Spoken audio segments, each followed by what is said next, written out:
मित्रों, जो लोग काफी दुबले पतले और कमजोर हैं, काफी सारे प्रयत्न करने के बाद भी जिन लोगों का वजन नहीं बढ़ पा रहा है, आज की वीडियो उन्हीं के लिए है। मित्रों, आज की वीडियो में हम जानेंगे कि वजन बढ़ाने के लिए आपको क्या करना है। आज की वीडियो में हम जानेंगे कि कैसे आप अपनी डाइट के समय में बदलाव करके अपने वजन को बढ़ा सकते हैं। और ये जानकारी और किसी ने नहीं बल्कि स्वर्गीय श्री राजीव भाई दीक्षित जी ने 15 वर्ष पहले ही लोगों को दी थी। मित्रों, राजीव दीक्षित जी के बारे में तो आप सभी जानते ही हैं। जितनी आयुर्वेद की समझ उन्हें थी, उतनी समझ आधुनिक भारत में न तो किसी को थी और न है। तो आइए उन्हीं की आवाज में सुनते हैं कि खाना खाने का सही समय क्या है और हम खाने में क्या क्या खा सकते हैं, जिससे कि हमारे शरीर को ताकत भी मिले और जिन लोगों का वजन कम है वो भी बढ़ सके।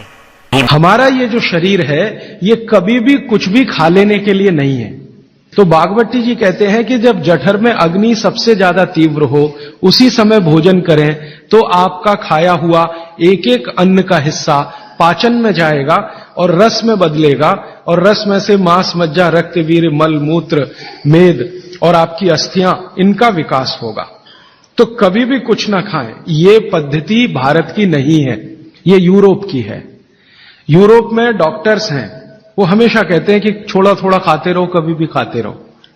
हमारे यहां ये नहीं है। तो आपको दोनों का अंतर समझाना चाहता हूं। बागवती जी कहते हैं कि खाना खाने का समय निर्धारित करें, और समय निर्धारित होगा उससे जब आपके पेट में अग्नि की प्रबलता हो, जठर अग्नि की प्रबलता हो।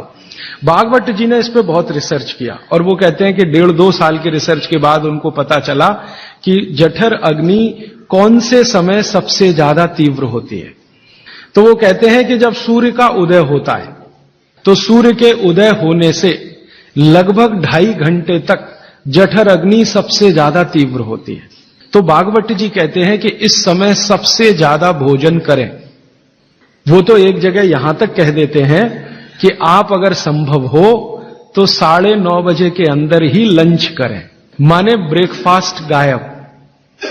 वो ये कहते हैं कि सुबह 9:30 बजे तक अगर आपने भरपेट भोजन किया है, तो इसमें से जो कुछ भी बनेगा वो एक एक बूंद, एक एक अन्न का टुकड़ा, एक एक दाने का टुकड़ा आपके शरीर के लिए उपयोगी होगा।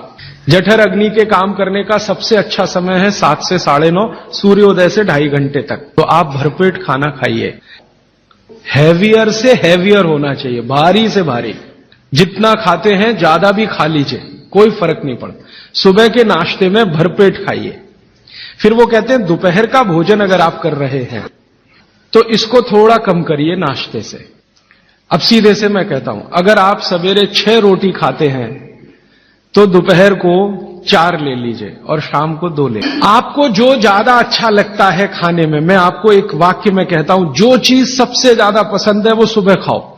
आपकी जीभ स्वाद के लिए मचल रही है, रसगुल्ला पसंद है तो सुबह खाओ, रबड़ी खानी है तो पसंद है तो सुबह खाओ, जलेबी खानी है तो सुबह खाओ, इमरती खानी है तो सुबह खाओ। अगर आपको आलू का पराठा खाना है या गोभी का पराठा खाना है, जो भोजन आपको सबसे ज्यादा पसंद है वो सुबह खाओ, पेट भर के खाओ। मित्रों, ये तो आपने जान लिया कि खाना खाने का सही समय क्या होता है। मित्रों, कुछ लोगों का वजन न बढ़ने के कई कारण होते हैं, जैसे कि भोजन का सही से न पचना। अगर आप खाते तो भरपूर हैं, लेकिन आपका खाना सही से नहीं पचता है, जो खाना आपने खाया है उससे आपका शरीर न्यूट्रिशंस प्राप्त नहीं कर सकेगा और खाया पिया आपको नहीं लगेगा, जिसके कारण वजन बढ़ाने में काफी मुश्किल का सामना करना पड़ता है। अगर आपकी डाइजेशन ठीक नहीं है, आप खाते तो बहुत हैं लेकिन फिर भी आपको नहीं लगता, तो उसके लिए भी राजीव भाई दीक्षित जी ने बहुत अच्छे से और सरल तरीके से उपाय बताया है। वो है चूने का सेवन करना। आइए जान लेते हैं कि चूने का सेवन कैसे करना चाहिए, किस समय करना चाहिए और किन लोगों को करना चाहिए और किन को नहीं करना चाहिए। तो इसी के बारे में राजीव भाई दीक्षित जी ने क्या बताया है, चलिए सुनते हैं। वो ये कहते हैं कि जो लोग खाने के बाद पान खाते हैं चूना मिलाकर, वो जिंदगी भर वात के रोगी होंगे नहीं। माने चूना, वो बोलते हैं, सबसे बेहतरीन वातनाशक औषधि है। चूने के बारे में बागवती जी का बहुत रिसर्च है, बहुत रिसर्च है। और वो ये कहते हैं कि ये भगवान की दी हुई प्रचंड मात्रा में अद्भुत ऐसी चीज है जो आपके वात के सब रोगों को दूर करेगी। माने घुटने दुखते हैं, कमर दुखती है, कंधा दुखता है, चूना खाइए। वो कई बीमारियों को दूर करने की उसमें भी शक्ति है, और वो है पान में लगाया हुआ चूना। चूना खाइए। हाँ, चूना लगाइए मत, चूना खाइए। और मेरा सबको कहना है, तंबाकू मत खाइए, चूना खाइए। चूना बाजार में मिलता है, आप सब जानते हैं, पान की दुकान में मिलता है, आप सब जानते हैं। वो चूना ले आइए, उस चूने को थोड़ा सा मात्रा में 1 ग्राम चूना और 100 ग्राम दही, 1 ग्राम चूना 100 ग्राम दही दोनों मिलाइए और दही को खा जाइए। एक जो चम्मच होती है ना, 1 चम्मच भर के टी स्पून, उसमें लगभग 15 ग्राम चूना आता है। अब उसके 15 हिस्से कर दीजिए तो 1 ग्राम रहेगा। तो 1 ग्राम चूना, 100 ग्राम दही, और कुछ भी नहीं मिले तो पानी में चूना मिलाइए, पानी पी जाइए। तो अब क्या क्या ठीक कर देगा? कमर दुखती है, चूना ठीक कर देगा। कंधा दुखता है, चूना ठीक कर देगा। मनके का त्रास है, चूने से ठीक हो जाएगा। मनके के अंदर गैप आ गया, जो दुनिया की कोई दवा ठीक नहीं कर सकती, उस गैप को चूना उस गैप को भर देता है। दांत कमजोर हो गए हैं, चूने से मजबूत हो जाते हैं। दांत हिल रहे हैं, वापस जम जाएंगे। मुंह में बदबू आती है, चूना खाएंगे कभी नहीं आएगी। रात को नींद अच्छी नहीं आती, चूने से बहुत अच्छी नींद आएगी। पेट में भूख नहीं लगती, चूना खाओ, बहुत अच्छी भूख लगेगी। चूना वही जो पान की दुकान में मिलता है।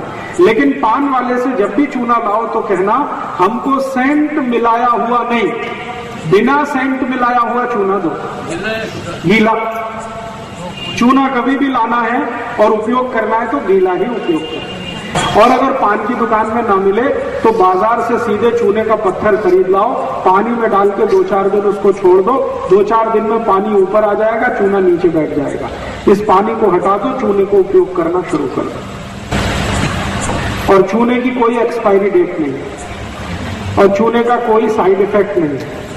हाँ, एक चीज आप ध्यान रखना जिंदगी में हमेशा, आप में से किसी को भी अगर पथरी का रोग है, गॉल ब्लैडर पे पथरी बनती है, किडनी में पत्थर आता है, इनको कभी भी चूना नहीं खाना है।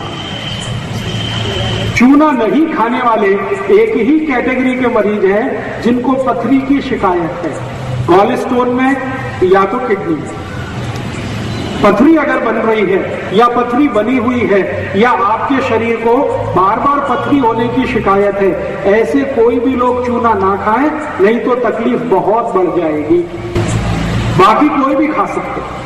शरीर के जितने भी हार्मोन्स का बैलेंस टूटा हुआ है, चूना वापस उसको स्थापित कर देता है।